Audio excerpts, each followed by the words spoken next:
तो दोस्तों आज है 5 सितंबर डॉक्टर सर्वपल्ली राधाकृष्णन जी का जन्मदिन, जिनके अवसर पर हम सभी लोग शिक्षक दिवस मनाते हैं। तो आप सभी को शिक्षक दिवस की हार्दिक शुभकामनाएं। हमारे जीवन में गुरुओं का, टीचर्स का बहुत ही इंपॉर्टेंट रोल रहा है, लेकिन फिर भी कई बार हम लोग अपने टीचर्स की वैल्यू को इवेल्युएट नहीं कर पाते हैं। Actually as a teacher I am not making this video to praise myself and I am not a good story teller, but still I want to say something to you. एक बार क्या होता है कि एक बार एक लड़का रहता है जो बहुत ही गरीब रहता है। तो उसने अपनी कुंडली किसी ज्योतिषी को दिखाई। ज्योतिषी ने उसकी कुंडली को देखा और कहा कि बेटा, तुम्हारी किस्मत में केवल एक गाय लिखी हुई है, आजीवन तुम्हारी किस्मत में एक गाय ही रहेगी, उसी से तुम्हें अपना जीवन यापन करना होगा। और उस लड़के के पास एक गाय थी भी, तो वह उस गाय के दूध को दूहता, उसको बेचता, उसी से अपना जीवन यापन, अपना गुजारा जो है कर रहा था। फिर एक दिन क्या होता है कि एक बार कोई गुरु उसके पास चलते हुए उसके घर पे आते हैं। उसने गुरु का खूब स्वागत सत्कार किया। गुरु ने बोला कि बेटा, तुम अपना जीवन यापन कैसे करते हो? तो उसने बताया कि गुरुजी, मेरी किस्मत में गाय लिखी हुई है और ये गाय है, इसी से मैं दूध दोहता हूँ, बेचता हूँ और अपना जीवन यापन, अपना गुजारा जो है कर रहा हूँ।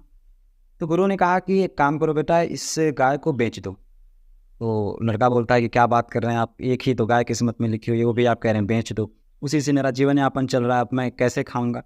बोला कि भरोसा रखो, अपने गुरु के ऊपर भरोसा रखो और तुम उसको बेच दो। उसने गुरु की बात मान ली और उस गाय को बेच दिया। अब चूंकि उसकी किस्मत में एक गाय लिखी हुई थी और ऐसा माना जाता है कि किस्मत में जो लिखा होता है वो होना ही होता है। किस्मत में लिखा हुआ अगर है तो भागा हुआ भी भाग कर आपके पास वापस भाग आएगा। अब चूंकि उसकी किस्मत में गाय लिखी हुई थी, तो अगले दिन कहीं से घूम टहल के उसके पास एक गाय आ जाती है। तो अब गुरु ने कहा कि काम करो, इसको भी बेच दो। बोला क्या बात कर रहे हैं गुरु जी, एक ही तो गाय किस्मत में लिखी हुई, कैसे तैसे करके आ गई दूसरी गाय, इसको भी बेच दूँ, कैसे जीऊँगा? बोले भरोसा रखो अपने टीचर्स के ऊपर, अपने गुरु के ऊपर भरोसा रखो, बेच दो। उसने उस गाय को भी बेच दिया। अब चूंकि किस्मत में गाय थी, तो अगले दिन फिर कहीं ना कहीं से चलते हुए एक गाय उसके पास आ जाती है।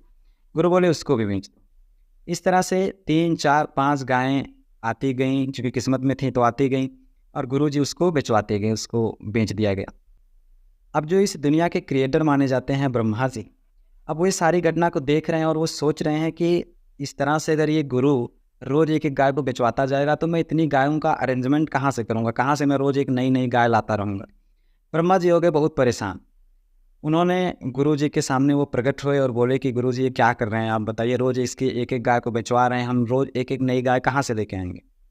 तो गुरु जी बोले कि एक काम करिए सर, इसको जो है थोड़ा सा रुपया पैसा दे दीजिए, घर वर बनवा दीजिए, एक अच्छा सा रोज़गार दे दीजिए, मैं गाय बेचवाना बंद कर दूँगा। तो ब्रह्मा जी ने उसको जो है थोड़ा सा धन दौलत दे दिया और वो उसकी जो है किस्मत वहाँ से बन जाती है। तो मोरल ऑफ द स्टोरी ये है कि जहाँ पे संभावनाएं नहीं होती हैं, जो गंतव्य असंभव होता है, जहाँ पे पहुँचना मुश्किल ही नहीं नामुमकिन होता है, वहाँ के लिए भी रास्ता खोजने का काम हमारे गुरु कर देते हैं। तो हमें हमारे गुरुओं का आदर सम्मान करना चाहिए, उनकी आज्ञा को मानना चाहिए। We should respect our teachers, our mentors, our parents as well. अच्छा बनिए, अच्छा बनाइए।